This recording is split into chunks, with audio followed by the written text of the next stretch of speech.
माननीय नेता प्रतिपक्ष श्री अखिलेश यादव।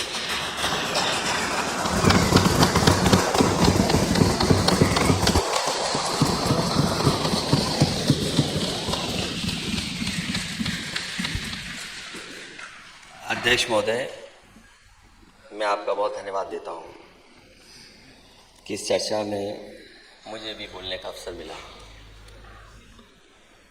ये चर्चा जहां से शुरू की गई, डॉक्टर नीरज बोरा जी ने शुरू की थी और लगातार माननीय सदस्यों ने अपनी बात रखी है। इस अभिभाषण में बहुत सी बातें आई हैं। अध्यक्ष महोदय, दरअसल ये जो डॉक्यूमेंट हैं जो माननीय गवर्नर महोदया ने यहाँ पे रखा है, एक सरकारी डॉक्यूमेंट है और कॉन्स्टिट्यूशनल बाउंडेशन है कि जो सरकार लिख करके देगी वही उन्हें पढ़ना पड़ेगा। सरकार ने अपनी बहुत सी बातें इसमें रखवाई हैं जो सच्चाई से दूर है। ये जितना सच का डॉक्यूमेंट होना चाहिए था, सच्चाई के साथ, उतना नहीं दिखता है। जो सरकार लगातार $1 ट्रिलियन की अर्थव्यवस्था की बात कर रही हो और अभी तक 1 बिलियन असत्य बातें कहने के बाद भी $1 ट्रिलियन की इकोनॉमी तक नहीं पहुंच पाए। अध्यक्ष महोदय, लोकराज लोक लाज से चलता है। मैं इस अभिभाषण के आखिरी में जिन बातों को लिख करके कहा गया है कि ये उत्तर प्रदेश किस किस में नंबर 1 है, वो सरकारी आंकड़े हैं, लेकिन उत्तर प्रदेश नंबर 1 है किसमें? अध्यक्ष महोदय, सबसे अधिक संख्या में कार्यवाहक डीजीपी बनाने में उत्तर प्रदेश नंबर 1 है। अध्यक्ष महोदय, यहां बहुत सारे माननीय सदस्यों ने समस्या उठाई है, छुट्टा पशुओं की वजह से होने वाली दुर्घटना में उत्तर प्रदेश नंबर 1 है। झूठे प्रचार पर खर्च करने में उत्तर प्रदेश नंबर 1 है। अपने लोगों के मुकदमे हटाने में नंबर 1, रोजगारों पर लाठी चलवाने में नंबर 1, महिलाओं के खिलाफ अपराधियों को बचाने में नंबर 1, खड़ी फसल की अन्ना पशुओं द्वारा बर्बादी में उत्तर प्रदेश नंबर 1, दलित पिछड़ों के उत्पीड़न में नंबर 1, गरीबों का हक मारने में नंबर 1, लगी लगाई नौकरी छीनने में नंबर 1, अपनों को पिछले दरवाजे से नियुक्ति देने में नंबर 1, भूमाफियाओं को सत्ता का संरक्षण देने में नंबर 1, नंबर 1 केंद्र और राज्य की टकराहट में, जनता को गुमराह करने में नंबर 1 और पीडीए को प्रताड़ित करने में भी ये सरकार नंबर 1 है। जब इस अभिभाषण को मैं पढ़ रहा था और मैंने जब यहां सुना था तो मुझे लगा कि सरकार इतनी रफ्तार से विकास कर रही है, हम लोगों को क्यों दिखाई नहीं दे रहा है? उस डॉक्यूमेंट में लिखा है कि एक दिन में 2 पुल बनते हैं, एक दिन में 2 पुल बनते हैं, मतलब कागज पर बने पुल, सारा बजट गुल, एक दिन में 2 पुल। हमारे माननीय सदस्य बैठे हैं, अगर इस डॉक्यूमेंट में ना हो तो बता दीजिए आप।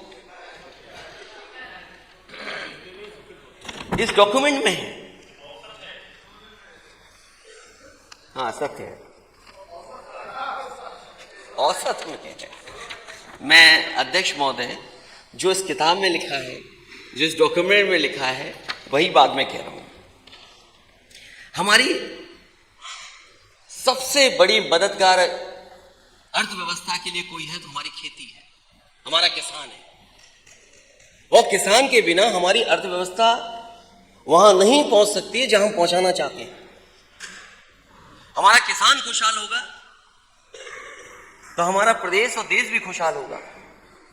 और ये बात मैं आज पहली बार नहीं कह रहा हूं अध्यक्ष महोदय, जितनी भी सरकारें आई हैं उन्होंने समय समय पर, और जितने भी हमारे पुराने नेता रहे हैं समय समय पर उन्होंने यही कहा, और दुनिया ने उदाहरण ये दिए हैं कि जिस समय हमारी अर्थव्यवस्था को आगे ले जाना है तो हमारे यहाँ किसान की अर्थव्यवस्था को भी आगे ले जाना पड़ेगा। लेकिन आज जब हम देखते हैं पीछे मुड़ करके, डबल इंजन की सरकार में किसान को कितनी राहत मिली है, किसान कितना खुशहाल हुआ है। और मैं तो ये कहना चाहता हूं कि सपा ही हमेशा किसानों की पार्टी रही है और किसानों की सच्ची आवाज बनकर के हमेशा उठाई है। भारतीय जनता पार्टी ने किसानों के साथ धोखा किया है, लागत बढ़ा दी जो कभी नहीं हुआ, बोरे की चोरी वो हो गई। और अध्यक्ष महोदय ने कई बार कहा ये बोरी की चोरी, एक बहुत पुराना बिस्किट का पैकेट और बिस्किट आता था उससे कहीं भारतीय जनता पार्टी सीख रही है। उस कंपनी ने कभी अपना मुनाफा कम नहीं होने दिया, आज भी पैकेट मिलता है। पहले उतने ही पैसे में इतना मिलता था, आज वो उसी पैसे में इतना हो गया। पहले 5 किलो बोरी से गायब था, अब 5 किलो और गायब हो गया।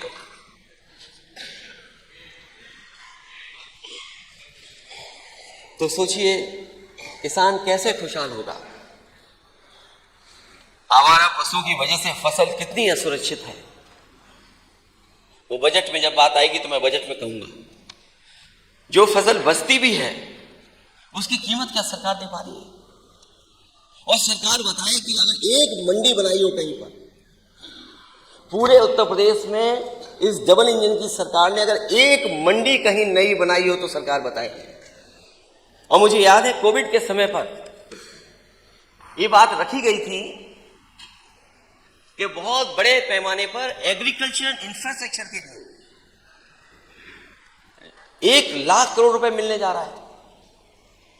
अगर एग्रीकल्चर इंफ्रास्ट्रक्चर के लिए आपको पैसा मिला है तो वो पैसा कहां चला गया, और अगर पैसा मिला था और पैसा लगा होता तो हमारे किसानों की आय दोगुनी क्यों नहीं हुई। फसल बीमा के नाम पर लूट जारी है। अभी तक किसान अपना खेती करे या आंदोलन करे,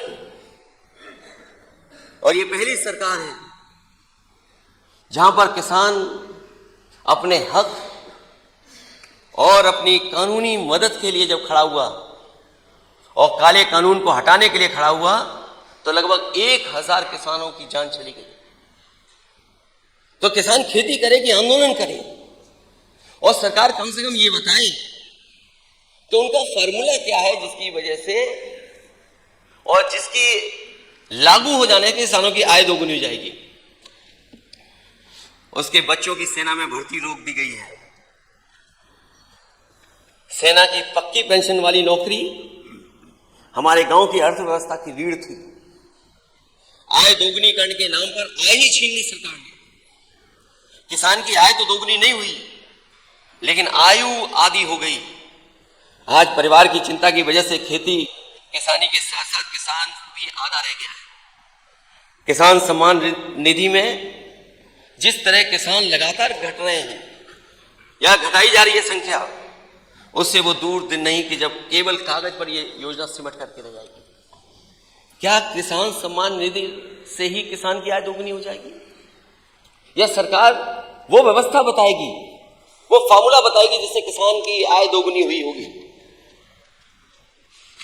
और मैं ये कह सकता हूं कि किसानों के साथ सरकार ने धोखा देने का काम किया है। जो सरकार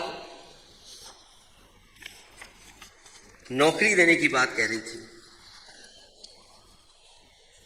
और फौज की पक्की नौकरी की बात करती थी। अग्निवीर जैसी व्यवस्था लागू करने का काम किया।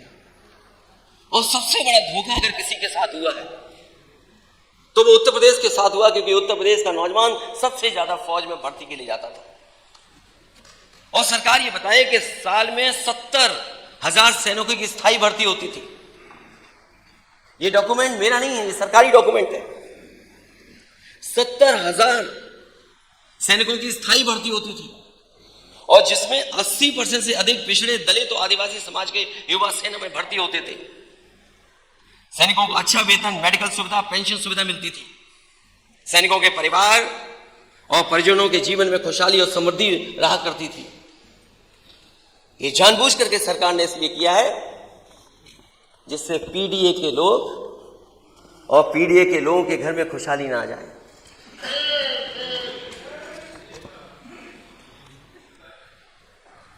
और अग्निवीर जैसी व्यवस्था लागू होने के बाद 70,000 की बजाय अब केवल 40,000 भर्ती होंगे। 4 साल के प्रशिक्षण के बाद लगभग 11,000 युवाओं को स्थायी नौकरी दी जाएगी और लगभग 35,000 युवाओं को सेना से बाहर निकाल दिया जाएगा। जो 35,000 युवा 4 साल के बाद निकाल दिए जाएंगे, उन्हें ना तो पेंशन दी जाएगी और ना तो कोई मेडिकल सुविधा दी जाएगी। ये डबल इंजन की सरकार आखिरकार क्या कर रही है? और अध्यक्ष महोदय, अभी कुछ दिन पहले अग्निवीर का एक नौजवान शहीद हुआ था। जब वो अपने घर पहुंचा था तो कोई सरकार का इंतजाम नहीं था।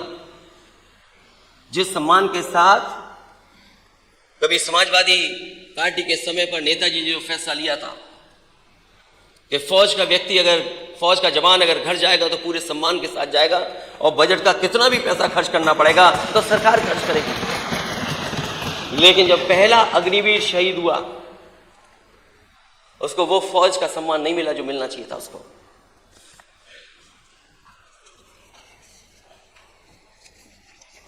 और जो लोग नौकरी की बात कह रहे थे, क्योंकि जब यही नौकरी छीन ली गई, वो इसलिए छीनी गई कि उनका परिवार खुशहाली के रास्ते से रोका जा सके। जो मैं घटना बताना चाहता हूं सर अध्यक्ष महोदय, हाल ही में अभी कानपुर में एक शहीद हुआ था। जब वो शहीद परिवार के बीच में आया तो फौज के बड़े अधिकारियों ने कहा कि इस ताबूत को खोलिएगा नहीं, कॉफिन को खोलिएगा नहीं। घर परिवार के लोग जिद करें तब भी मैंने समझता हूं नहीं खोला गया। वहां कोई सरकार का बड़ा व्यक्ति नहीं पहुंचा, सम्मान के लिए कोई बड़ा नहीं पहुंचा। और जो सीमा पर जहां पर गलती हुई थी सेना से के माध्यम से, उन परिवार के लोगों से मिलने के लिए एयर चीफ मार्शल बड़े बड़े लोग पहुंचे। वहां तो बड़े लोग जा रहे हैं, लेकिन यहां उत्तर प्रदेश का अगर कोई शहीद हो गया तो उसके घर परिवार से मिलने कोई नहीं जा रहा। मैं सरकार से जानना चाहता हूं कि उत्तर प्रदेश का अगर कोई अग्निवीर होगा शहीद, तो क्या सरकार उसको सम्मान देगी कि नहीं देगी? ये बातें क्यों छूट गई इस डॉक्यूमेंट में? ईज ऑफ लिविंग की बात हुई है। ईज ऑफ लिविंग को क्या मानूं मैं, कैसे डिफाइन करूं मैं? 6 करोड़ लोग मल्टी डायमेंशनल पॉवर्टी के बाहर आ गए हैं। वो पैरामीटर्स क्या हैं? जिन पैरामीटर्स पे, और जब जवाब आया अध्यक्ष महोदय, हालांकि जवाब सरकार का कम मिलता है, लेकिन अगर जवाब आए सरकार का तो किस किस ईयर में मल्टी डायमेंशनल पॉवर्टी में बेहतर काम हुआ है, सरकार कम से कम वो बात भी बताए। क्योंकि अध्यक्ष महोदय जो बात कही जाती है उसका सीधा जवाब नहीं मिलता, क्योंकि जवाब से छिपने का काम सरकार करती है। सरकार कहती है कि सबका साथ, सबका विकास, सबका साथ तो सरकार चाहती है, लेकिन सबको बराबर नहीं लाना चाहती है। अध्यक्ष महोदय, बिना सबको साथ लाए सबका विकास संभव नहीं है, और सबको साथ लाने के लिए सामाजिक न्याय की बात करनी पड़ेगी, सामाजिक न्याय के रास्ते पे चलना पड़ेगा, और बिना जाति जनगणना के सामाजिक न्याय संभव नहीं है।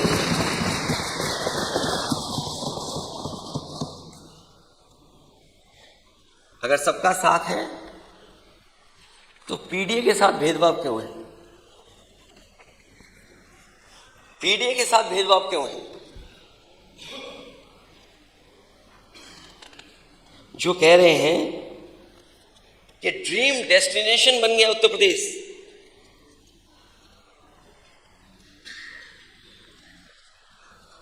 सरकार कह रही कि ड्रीम डेस्टिनेशन है, कहीं ऐसा तो नहीं ड्रीम डेस्टिनेशन केवल ड्रीम ही है। चुनाव में जा रहे हैं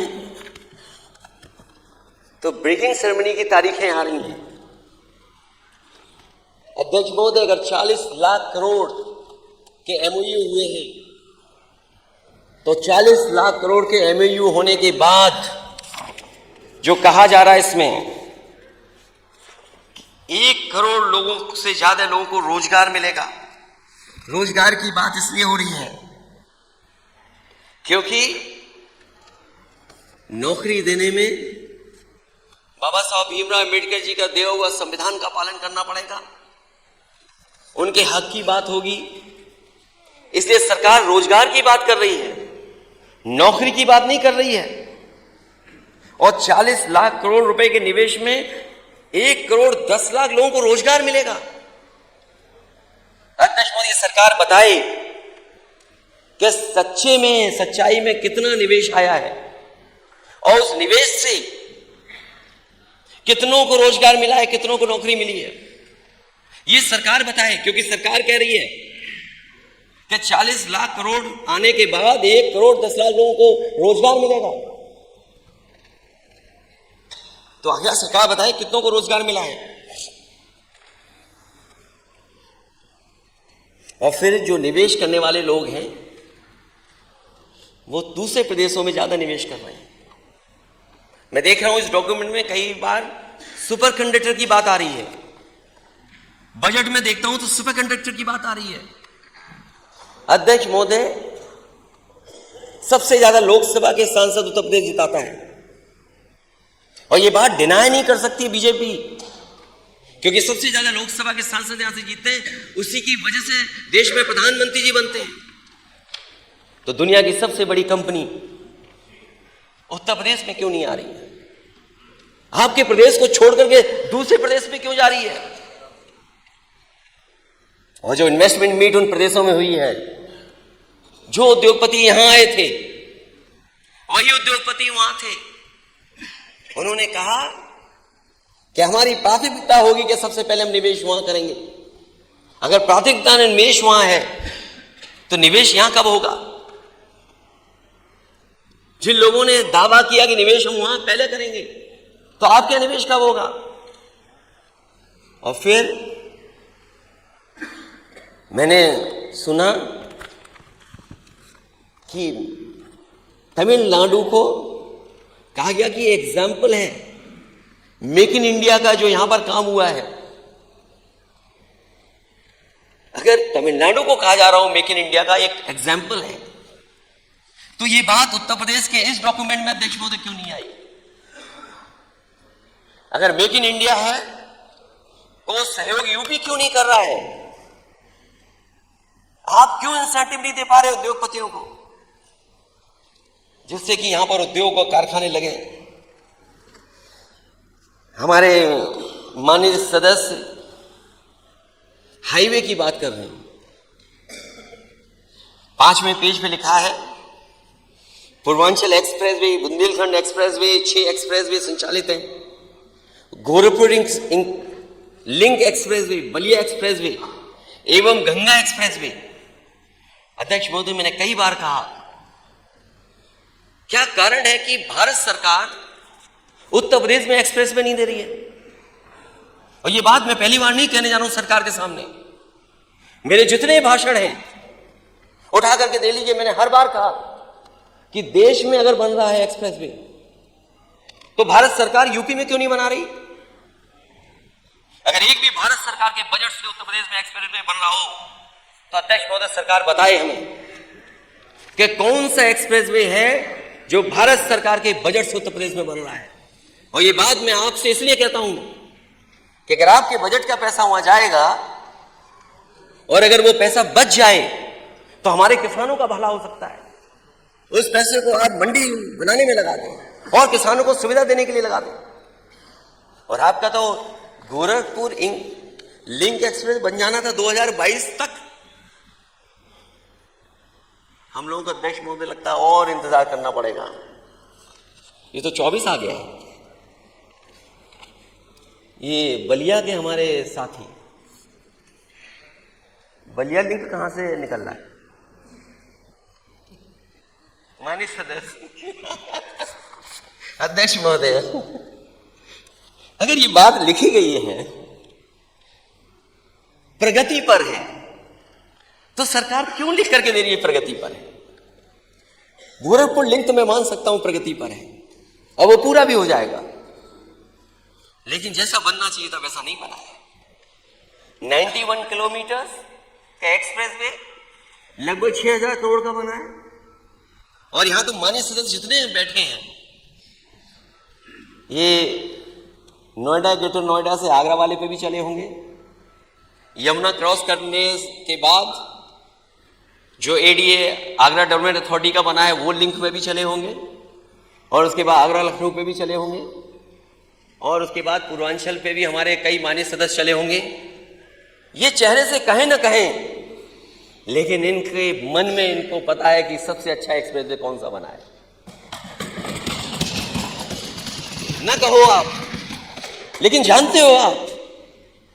और मैं अध्यक्ष महोदय दावा कर सकता हूं कि दुनिया के जो बेहतरीन एक्सप्रेस वे हैं उसके बराबर कोई एक्सप्रेस वे बना तो आगरा लखनऊ एक्सप्रेस वे बना है, तो समाजवादियों ने बनाई। ये बात मैं बार बार बोलता हूं।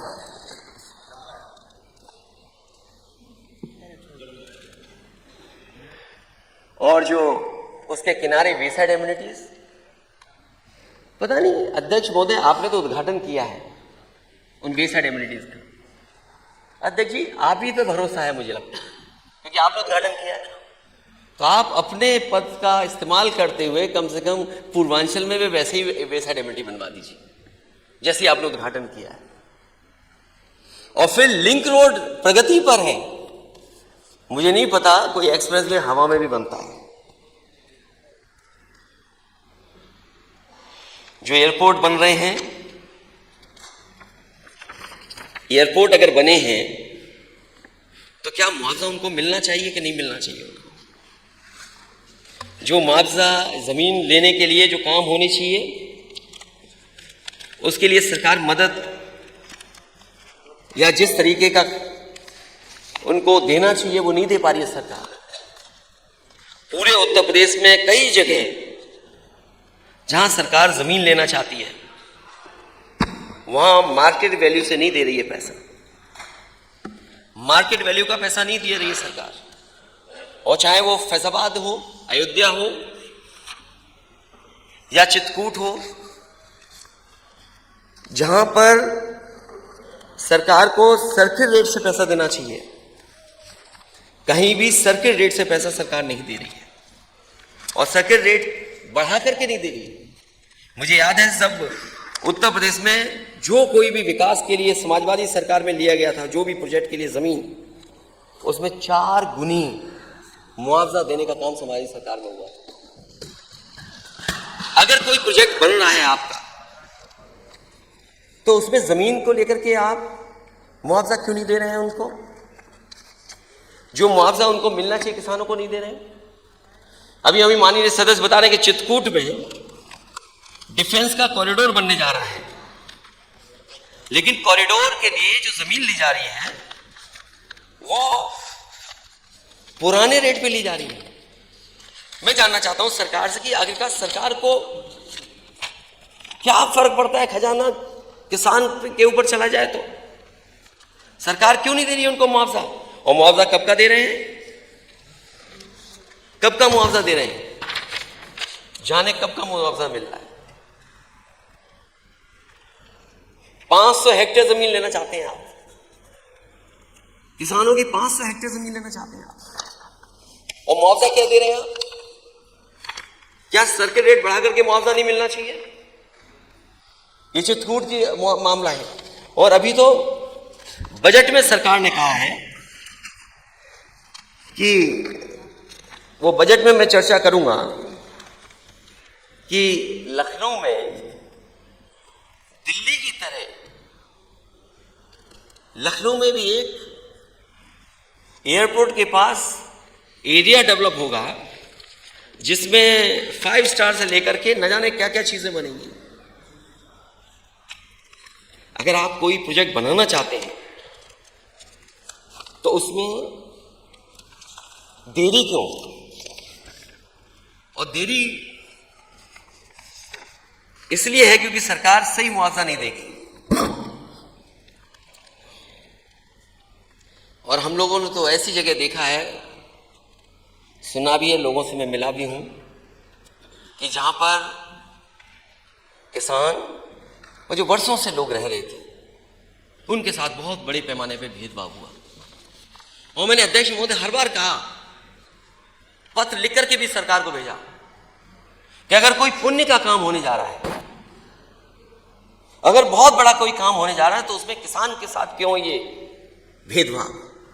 जो वर्षों से लोग रह रहे हैं उनके साथ ये धोखा क्यों? सुप्रीम कोर्ट का फैसला आने के बाद अयोध्या रामपथ के निर्माण में नया घाट के 7 गण तक मुआवजे के इनाम अधिकारियों ने भारी लूट की, व्यापारियों और आम जन का शोषण हुआ। मैं जानता हूं वहां पर बहुत सारे प्रतिष्ठित लोग मुझसे मिले थे आकर के, और सरयू में खड़े होकर के उन्होंने अपने जनेऊ की कसम खा करके कहा था कि हम वोट नहीं देंगे बीजेपी को। एयरपोर्ट के निर्माण में किसानों की जमीन को सही मुआवजा नहीं दिया गया। मांझा बरेटा, मांझा जमथरा में किसान परेशान है, 3-4 पीढ़ियों से रह रहे हैं लोग, उनकी जमीन का मुआवजा नहीं दे रही सरकार। 14 कोसी पंचकोसी मार्ग में चौड़ीकरण में जिन लोगों का मकान जमीन पर, जिन लोगों का मकान और जमीन जारी है, उनको मुआवजा सरकार नहीं दे रही है।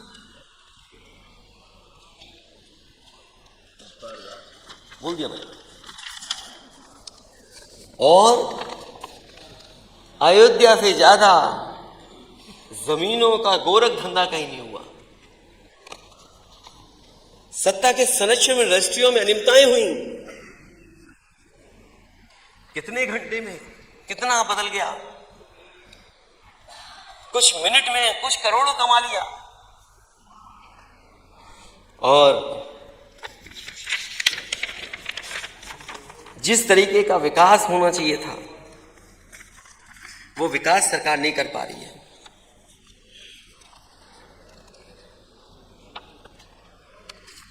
सरकार कह रही जाने कितने अंतर्राष्ट्रीय एयरपोर्ट बना दिए हैं। अच्छी बात है। आजमगढ़ का सरकार कहेंगे शुरू करने जा रहे हैं, मुरादाबाद का कहेंगे शुरू करने जा रहे हैं, चित्रकूट का शुरू करने जा रहे हैं। ये तीनों समाजवादियों के बनवाए हुए, कुशीनगर भी समाजवादियों का बनवाया हुआ है। मुझे उम्मीद है कि आपकी जो नई पॉलिसी बनाई है आपने सेमीकंडक्टर की, उससे दुनिया की सबसे बड़ी कंपनी किसी और प्रदेश में नहीं जाएगी, उत्तर प्रदेश में ही आएगी। क्योंकि उत्तर प्रदेश में आने का मतलब है हमारे तमाम उत्तर प्रदेश के नौजवान जो पढ़े लिखे हैं, जो अच्छी डिग्री हासिल है, जिनके हाथ में अच्छी डिग्री है, उन्हें नौकरी करने कहीं और नहीं जाना पड़ेगा, रोजगार के लिए कहीं और नहीं जाना पड़ेगा। वो अपने घर परिवार के बीच में रह करके नौकरी और रोजगार कर पाएंगे। कहीं ऐसा तो नहीं कोई और तरह का समझौता हो जहां इजराइल भेजा जा रहा हो लोगों को। सोचिए यूपी में नौकरी नहीं, उनके स्टेटमेंट सुनिए आप, मजबूरी में वो वॉर जोन में काम करने जा रहे हैं, और आप कहते 40 लाख करोड़, जाने कितने करोड़ को रोजगार दे देंगे।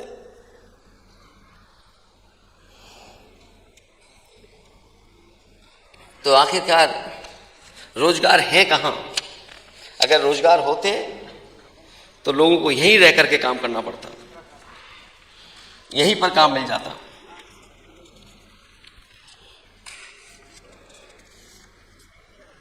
सरकार कह रही कि 1,80,000 से अधिक जनसेवा केंद्र राज्य में संचालित है। अगर इतनी जनसेवा केंद्र संचालित है तो अपने मामूली विवाद में जमीन को लेकर किसी को मेरठ में आत्मदाह क्यों करना पड़ रहा है?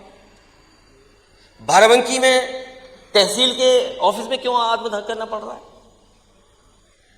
अगर इतने केंद्र खुले हैं, 1,80,000 जनसेवा केंद्र, तो मेरठ में आत्मदाह कर लिया, किसान को अपने आत्मदाह करना पड़ा जमीन को लेकर के। और सच्चाई यह है अध्यक्ष महोदय, जो जीरो टॉलरेंस करप्शन के लिए कह रहे थे, इनका जीरो टॉलरेंस जीरो हो गया। किसी भी मान्य सदस्य से पूछ लीजिए आप, तहसील और थाने में क्या हो रहा है। इतना करप्शन, इतनी लूट कभी नहीं हुई जितनी हो रही है इस समय।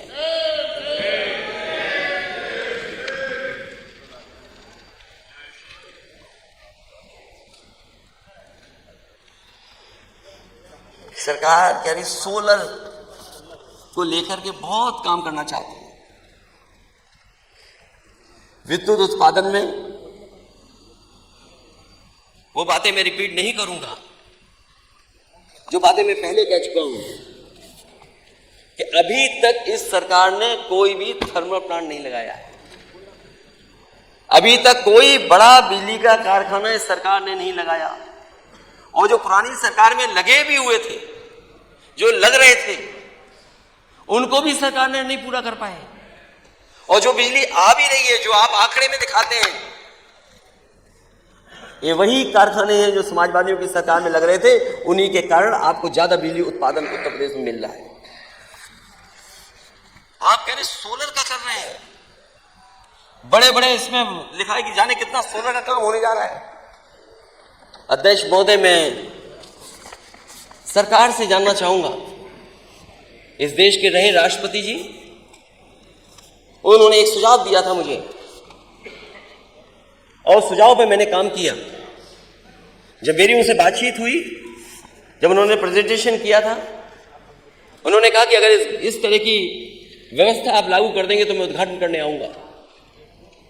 मुझे याद है कि सबसे कम समय में उसको चालू कर दिया था सोलर प्लांट, और उन गांवों को फ्री बिजली मिलने लगी थी। अभी तक फ्री बिजली मिल रही थी, लेकिन इस सरकार ने उसकी देखभाल नहीं की। वो कारखाना बंद हो गया, आज गांव को बिजली नहीं मिल पा रही है। और वो एक गांव में नहीं, कई गांवों में लगाने का काम शुरू हो गया था। रायबरेली में भी लगा था, उन्नाव में भी इसी तरह काम शुरू हुआ था। तो जो सरकार देश के राष्ट्रपति के माध्यम से उद्घाटन किया, उनके सुझाव पर सोलर प्लांट लगा हुआ, बहुत छोटा 250 में किलोवाट का, अगर वो नहीं चला सकती सरकार, तो इसमें जो सपने दिखा रहे हैं, बड़े बड़े सपने दिखा रहे हैं, वो कब पूरा होगा? और सोलन में जो काम समाजवादी सरकार में हुआ था, वही सरकार के पास उदाहरण है। ये जो एक्सप्रेस वे है, इसमें जितनी भी लाइटें जल रही हैं, अध्यक्ष महोदय, वो सोलर के माध्यम से ही जल रही है।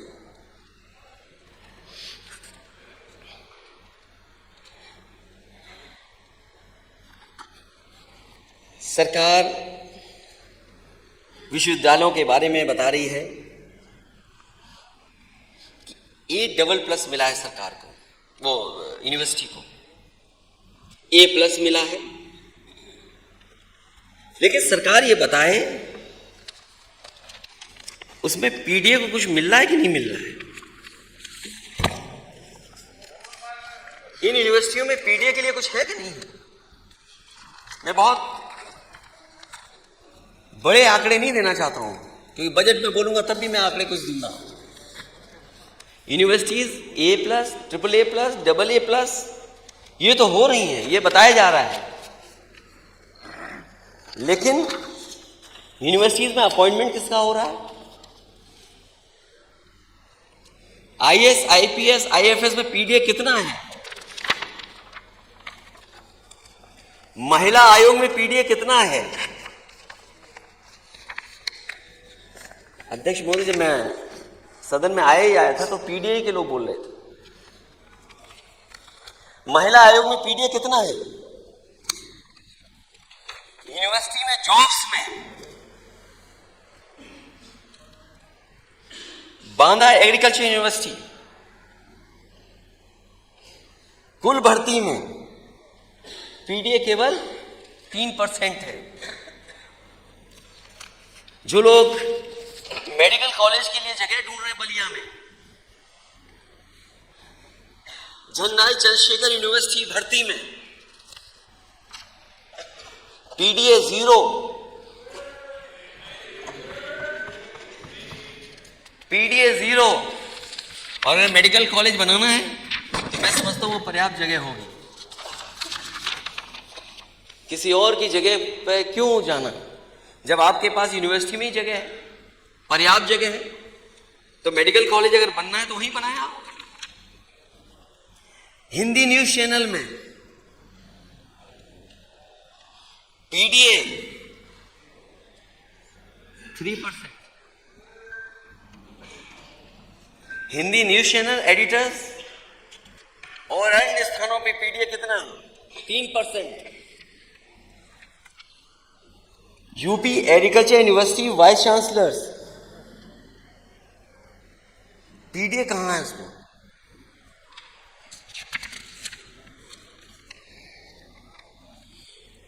फिर पीडीए जाएगा कहां? फिर पीडीए कहां जाए?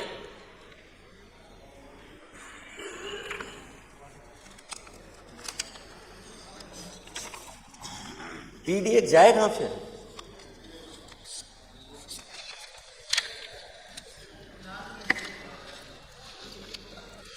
मैं जानता हूं पीडीए पे नहीं बोलेंगे आप,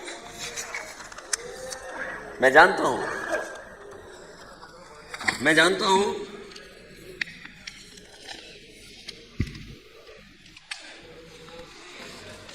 पीडीए पे नहीं बोलेगा कोई। ये ए प्लस इसका कोई मायने नहीं है अगर पीडीए वहां पर नहीं है। राजकीय आईआईटी या आईआईटी की बात तो क्या मैं बोलूं।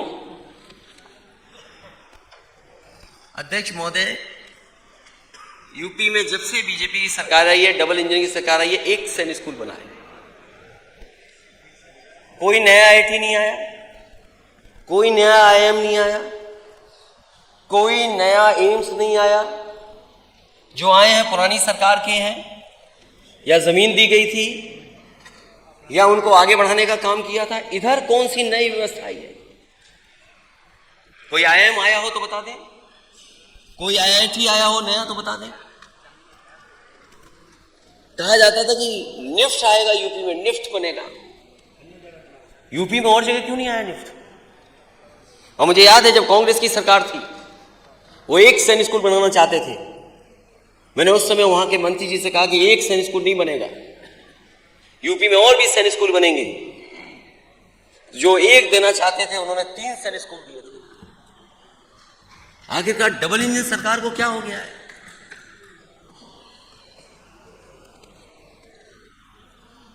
आईटीआई 260 से बढ़कर 305 सीटें, 1 लाख से लेकर के 25,000, लेकिन गवर्नमेंट जॉब्स नहीं है उनके लिए। एकेटीयू द्वारा उत्तर प्रदेश स्टार्टअप पॉलिसी 2020 के अंतर्गत विश्वविद्यालय परिसर में इनोवेशन हब की स्थापना की गई। मदन मोहन मालवीय औद्योगिकी विश्वविद्यालय गोरखपुर एवं HBTI इनको ए से A+ ग्रेड पे ले आए हैं। लेकिन यहां पर पीडीए कहां है? इसमें अगर पीडीए हो तो बताए सरकार कहां पर है पीडीए। और मैं चाहूंगा कि अध्यक्ष महोदय सरकार पीडीए को बताए कि आखिरकार इसमें पिछड़े दलित अल्पसंख्यक आदिवासी भाई कहाँ हैं और आदि आबादी के लोग कहाँ हैं। सरकार कह रही है 43,475 बीज मिनी किट का वितरण कराया गया है, लेकिन फार्मर्स को एमएसपी कब मिलेगी?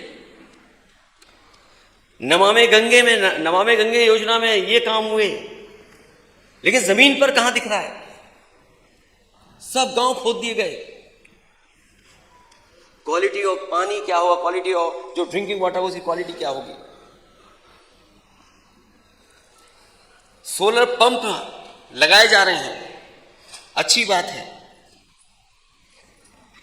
कि, लेकिन ये समाजवादियों की सरकार में शुरू हुए थे वही सोलर पंप है।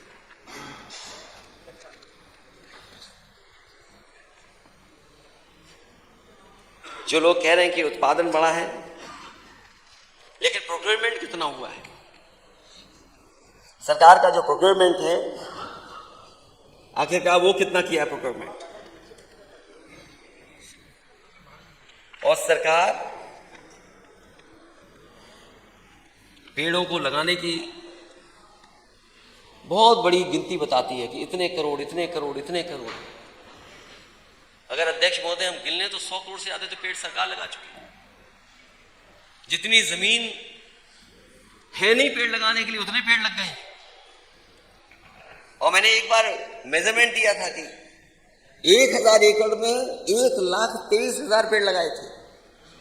तो अगर 1000 एकड़ में 1,23,000 पेड़ लगते हैं तो 100 एकड़ के लिए कितनी जमीन चाहिए होगी? 100 करोड़ पेड़ों के लिए। राष्ट्रीय उद्यान और एक लायन सफारी इन्होंने बनाई है। लायन सफारी की देखभाल इतनी हो रही है कि 16 जानवर वहां पर मर चुके हैं। जो अनएक्सपीरियंस्ड लोग थे उसको सरकार ने वहां बैठाया और उसके परिणाम ये हुए कि वहां पर बड़ी संख्या में जानवरों की जान गई। एस्थेटिक लाइन्स जिनकी सेवा कर करके और व्यवस्थित कर करके उत्तर प्रदेश में पहली बार हुआ ये काम। एस्थेटिक लाइन्स लाए गए, उस तक की देखभाल ये सरकार नहीं कर पा रही है। किंग जॉर्ज चिकित्सा विश्वविद्यालय लखनऊ नैक A+, लेकिन वहां पीडीए के साथ क्या हो रहा है? क्या हो रहा है उसके साथ? कितना भेदभाव है। आप तो कह रहे थे कि मेडिकल यूनिवर्सिटी बना देंगे। अटल बिहारी वाजपेयी जी के नाम पर आपने कहा मेडिकल यूनिवर्सिटी बनेगी। इसी लोक भवन के सामने शिलान्यास हुआ था, आज तक पूरी नहीं हो पाई है। पता नहीं कब बनेगी जाकर के। और वो जगह वहां पर बनी जहां पर कैंसर इंस्टीट्यूट है। मुख्यमंत्री जी प्राइवेट लोगों के कैंसर से इलाज होने वाली मशीनों का उद्घाटन तो करते हैं, लेकिन जो सरकार का सबसे प्रतिष्ठित बना हुआ है कैंसर इंस्टीट्यूट, और कैंसर इंस्टीट्यूट के लिए क्या किया सरकार ने? अगर आप मुख्यमंत्री कोष से लोगों की मदद कर रहे हैं, अगर आप आंकड़े निकलवाएंगे तो सबसे ज्यादा जिस बीमारी में आपने मदद की होगी तो हो सकता है वो कैंसर हो।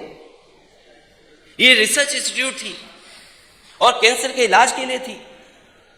मेदांता जो समाजवादियों की सरकार की वजह से बना, उसमें तो आप मशीन का उद्घाटन करने जा रहे हैं, लेकिन करोड़ों रुपए की जो मशीनें पड़ी हैं आपके सरकारी कैंसर इंस्टीट्यूट में, उसको क्यों बर्बादी के हालात पे छोड़ दिया आपने?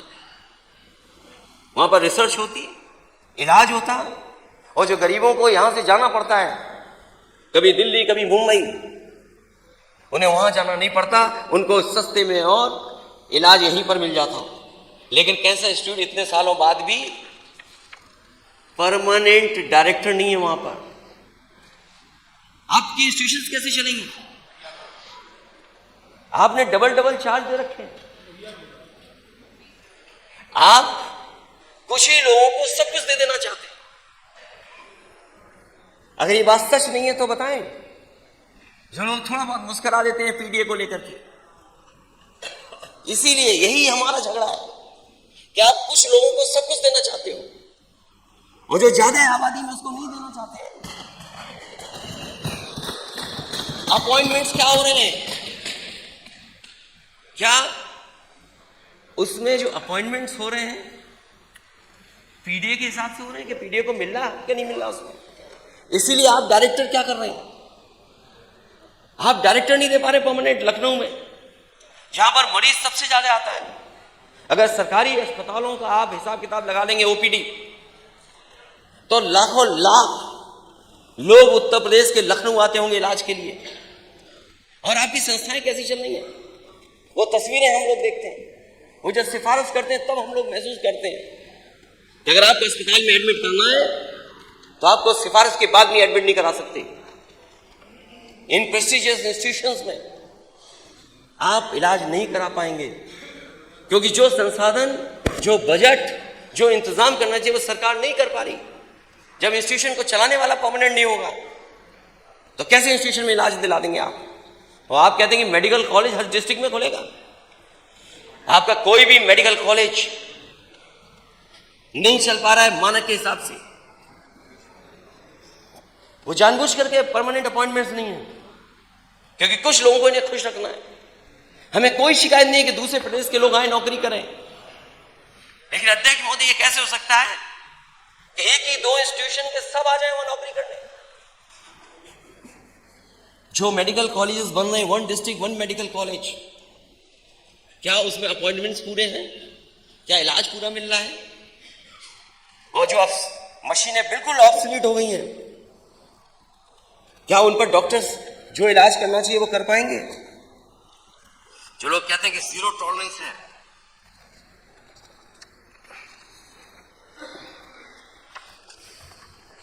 Zero tolerance law and order पर, फिर महिलाओं के ऊपर सबसे ज्यादा अपराध क्यों, सबसे ज्यादा घटनाएं उनके ऊपर क्यों, देश में सबसे ऊपर उत्तर प्रदेश क्यों? योगी आप कहते हैं कि महिलाओं बहन बेटियों के साथ उनके राज में छेड़खानी, रेप नहीं होता, दुष्कर्मी अगले चौराहे पर मार गिराए जाते हैं। बीएचयू में एक बहन के साथ क्या हुआ कोई आज के समय पे कल्पना नहीं कर सकता। एक बेटी और बहन के साथ क्या हुआ, जो लोग पकड़े गए हैं वो तीनों के तीनों भारतीय जनता पार्टी के आईटी सेल के मेंबर हैं। वो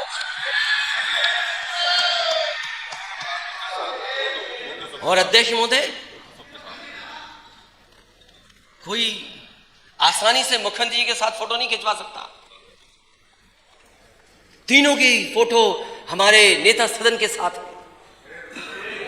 प्रशासन सरकार को पता था, लेकिन क्या किया सरकार ने?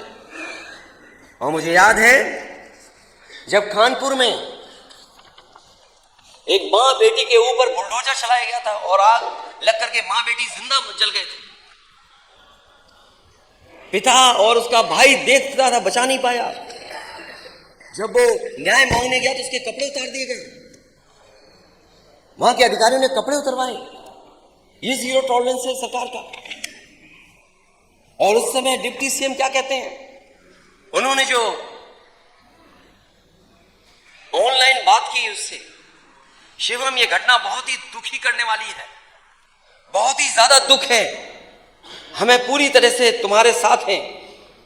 जब से हमने सुना है कार्रवाई कर रहे हैं, जो आरोपी हैं उन पर एफआईआर दर्ज हो गई, 302 की है। हम कड़ी से कड़ी कार्रवाई करेंगे, किसी को नहीं बख्शेंगे। तुम हमारे परिवार के सदस्य हो, हम तुम्हारे साथ हैं, पूरी सरकार तुम्हारे साथ है। जो तुम्हारी मांगे हैं उन पर गंभीरता पूर्वक काम करेंगे। अध्यक्ष महोदय, जो मांगे उस परिवार ने मांग की थी, क्या सरकार ने पूरी कर दी?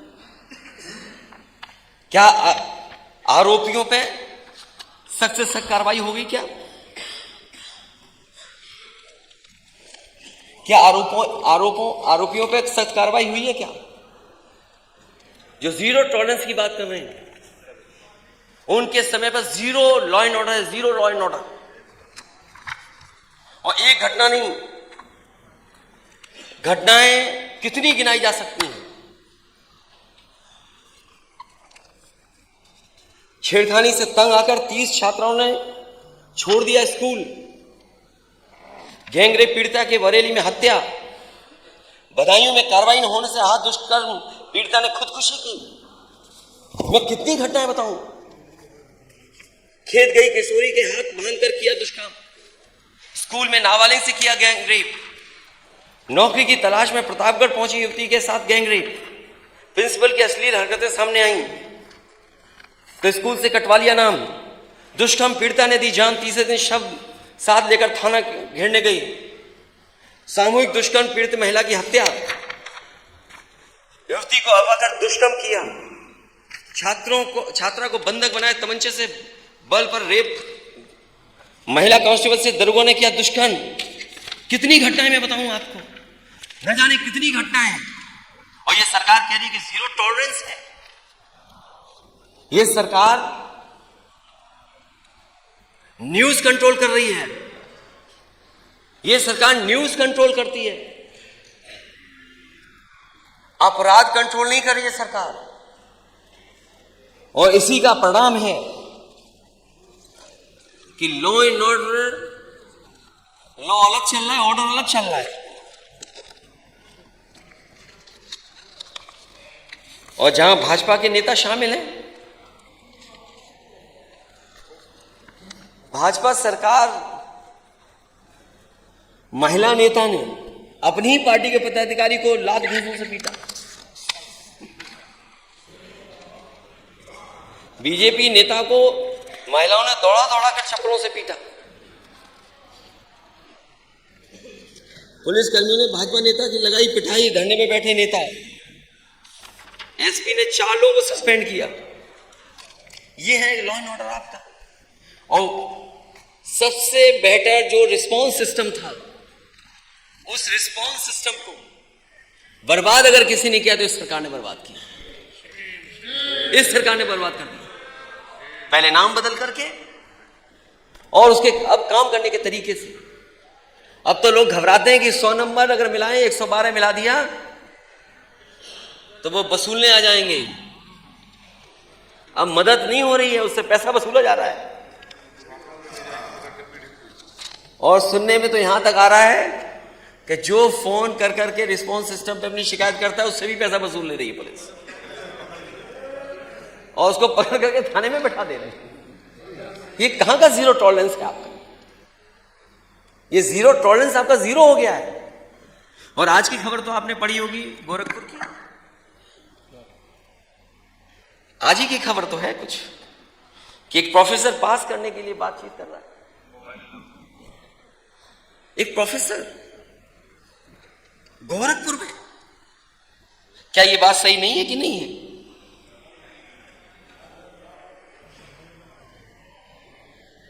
क्या ये बात सही नहीं है कि गोरखपुर में, और केवल एक जगह की बात नहीं है, जो घटना इलाहाबाद में हुई, कपड़े उतार करके बताओ, टीचिंग स्टाफ स्टूडेंट्स के कपड़े उतारेगा, और किस लिए? कोई बड़ी घटना नहीं है वो। ये इंस्टीट्यूशंस को आपने क्या कर दिया है? और इंस्टीट्यूशंस अगर खराब हो जाएंगे तो हमारी आने वाली पीढ़ी का भविष्य क्या होगा? गड्ढा मुक्ति पर करोड़ों खर्च हो गए, हर बजट में हजारों करोड़ है गड्ढा मुक्ति पर, हजारों करोड़। पता नहीं गड्ढा मुक्ति पे क्या हो रहा है। गड्ढा मुक्ति पे हजारों करोड़ रुपए अध्यक्ष महोदय। और मुझे कभी कभी लगता है कि कानपुर में सबसे ज्यादा गड्ढे होंगे। और इस सरकार ने डिस्ट्रिक्ट हेडक्वार्टर कितनों से 4 लेन से जोड़ दिया है? अगर एक भी जोड़ा हो 4 लेन से इस सरकार ने तो बताया सरकार के लोग। और फिर अध्यक्ष महोदय हर दिन जानवर से जान जा रही है। कोई गाड़ी टकरा जाती है या जानवर जाकर के खेत में किसान काम कर रहा है उसको मार देता है, बाजार में घूम रहे हैं, हर दिन एक न एक व्यक्ति की जान जा रही है। अध्यक्ष महोदय, मैंने पिछली बार भी एक सूची दी थी आपको, किसी की मदद नहीं हुई। मैं फिर सूची दूंगा। और अब तो और जानवर भी मार रहे हैं, केवल एक जानवर नहीं। अध्यक्ष महोदय, सरकार का सबसे प्रिय जानवर वो जान ले रहा है, न जाने कितने लोगों की जान ले रही। और अब तो जंगली जानवर, शेर, हाथी, टाइगर, ये लोगों को मार रहे हैं। गुलदार, आखिर सरकार कर क्या रही है?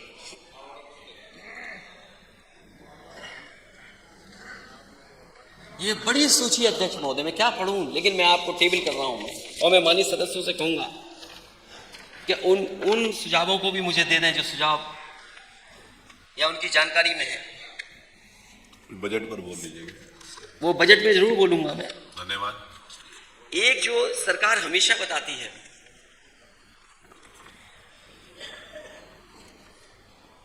अध्यक्ष महोदय, आप सहमत होंगे कि पूरे भारत में विशेष तौर पर उत्तर प्रदेश में सबसे बड़ी समस्या बेरोजगारी है।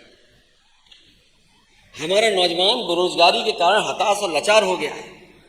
एक तो रोजगार नहीं मिल रहा उसे, अगर मिल भी रहा है तो उसकी शिक्षा के स्तर से के अनुरूप उसे काम नहीं मिल रहा, सम्मानजनक उसको रोजगार भी नहीं मिल पा रहा है। डिलीवरी बॉय बन जाना कोई नौकरी है, कोई रोजगार है उसका। और सरकार हमेशा अनएम्प्लॉयमेंट रेट और एम्प्लॉयमेंट रेट में हमें उलझा के रखती है। आप उलझो नहीं अब कि अनएम्प्लॉयमेंट रेट क्या है, एम्प्लॉयमेंट रेट क्या है। अध्यक्ष महोदय, मुझे उम्मीद है कि जब नेता सदन ये बात कहें तो हम सब माननीय सदस्यों को कम से कम ये बताएं कि अनएम्प्लॉयमेंट रेट क्या है और एम्प्लॉयमेंट रेट क्या है, और सरकार ये आंकड़ा क्यों पेश करती है जिससे सरकार बचना चाहती है। 90% से ज्यादा पढ़ने लिखने वाला नौजवान यहां पर बेरोजगार है। सरकार कहती है कि 1 डिस्ट्रिक्ट 1 प्रोडक्ट इनके एक सबसे बड़ी योजना है, बजट में ले लीजिएगा उसको। और जिसका ये उदाहरण देते हैं कि एक्सपोर्ट में न जाने कितना उससे लाभ हुआ है सरकार को। लेकिन सरकार ये कभी नहीं बताती है कि 1 डिस्ट्रिक्ट 1 प्रोडक्ट, तो जो 1 डिस्ट्रिक्ट में एक प्रोडक्ट में बजट क्या दिया आपने, अभी बताएं आपने आखिरकार बजट क्या दिया है। और ये पहली बार अध्यक्ष महोदय मैं नहीं पूछ रहा हूं, हर बार पूछा मैंने कि बजट क्या दिया है। सरकार बताए कि इत्र के लिए क्या दिया है, 1 डिस्ट्रिक्ट 1 प्रोडक्ट में तो क्या आपने दिया है उसके लिए बजट। ये सहारनपुर लकड़ी की कारीगरी के लिए और वहां की हौजरी का कार्य, जो लाखों लाख लोग जुड़े, और केवल एक जिला नहीं, अगर हम बिजनौर का देखें, चाहे वो हमारे कंघी बनाने वाले लोग हो, चाहे हमारे और पीतल का एक्सपोर्ट भी होता है, ऐसे बहुत सारे सरकार ने आइडेंटिफाई किए हर डिस्ट्रिक्ट का 1 प्रोडक्ट या 2 प्रोडक्ट। तो सरकार बताए कि उस प्रोडक्ट के लिए ये बजट रखा है आपने, जिसकी वजह से ये लाभ होना है, और फिर आप 1 डिस्ट्रिक्ट 1 प्रोडक्ट को प्रमोट करना चाहते हैं। लेकिन ये छापा क्यों मार रहे हैं जीएसटी वाले, ये जीएसटी वाले छापा क्यों मार रहे हैं? क्या आपने जानबूझ करके उन्हें भेजा है कि छापा मारी है जिससे कारोबार और बंद हो जाए? इस पे बजट पर बोल लीजिएगा नेता प्रतिपक्ष, मेरा रिक्वेस्ट। सरकार बहुत चिंतित रहती है ट्रैफिक को लेकर के। आपने कहा कोई शहर नहीं बचा है जिस शहर में जाम न लगता हो। सरकार बताए कि इन शहरों को जाम से बचाने के लिए क्या है। हालांकि अध्यक्ष महोदय, मैं आपका कहना मानूंगा, केवल महंगाई पे बोल करके मैं अपनी बात खत्म करूंगा।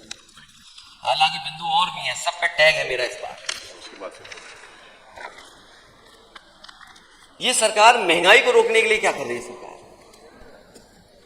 किसान की आय दोगुनी होनी, नौजवानों को नौकरी रोजगार मिला नहीं, आखिरकार महंगाई के लिए क्या कर रही है सरकार?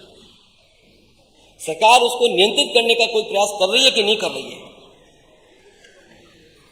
और जो उत्तर प्रदेश है, जिसकी $1 ट्रिलियन इकोनॉमी का आप सपना दिखा रहे हैं, उसकी प्रति व्यक्ति आय क्या है? आपकी सरकार में प्रति व्यक्ति आय बढ़ी है कि घटी है? और अगर हम 2017 की तुलना करें, जो हमारे केवल खाने पीने के सामान हैं, चावल का दाम कितने % बढ़ गया, ये सरकार बताए 17 से और अभी तक के। गेहूं का दाम किसान को मिले तो ठीक है, लेकिन मुनाफा कोई और ले तो उसमें दाम कितना बढ़ा है। अरहर की दाल क्या कीमत कम हुई है 2017 से कि बढ़ गई है? सरसों का तेल, और मैं ब्रांडेड की बात नहीं कर रहा हूं, अगर आप ब्रांडेड में यही बात कर लें तो बताओ 2017 में क्या कीमत थी, आज क्या कीमत है? प्याज का दाम,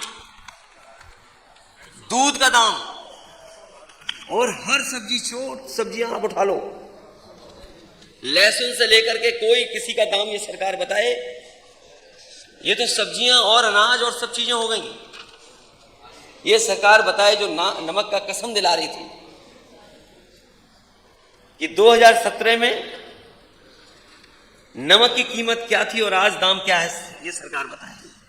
स्वास्थ्य सेवाएं तो चौपट है ही, किसान की आय दोगुनी हुई नहीं, शिक्षा का स्तर गिरा है, इन्वेस्टमेंट मीट का सपना दिखाया, बड़ा दिखाया, ऊर्जा के क्षेत्र में जो काम होना चाहिए था जिस स्तर पर वो नहीं हुआ। तो जो ये सरकार $1 ट्रिलियन इकोनॉमी का सपना दिखा रही है, बिना पीडीए के हक और सम्मान के ये सपना पूरा नहीं हो सकता। इन्हीं शब्दों के साथ अध्यक्ष महोदय, मैं अपने सभी माननीय सदस्यों का, जो विपक्ष के सदस्यों का धन्यवाद देता हूं, और मुझे उम्मीद है कि इनमें उनके भी सुझावों को शामिल कर लिया जाएगा। बहुत बहुत धन्यवाद।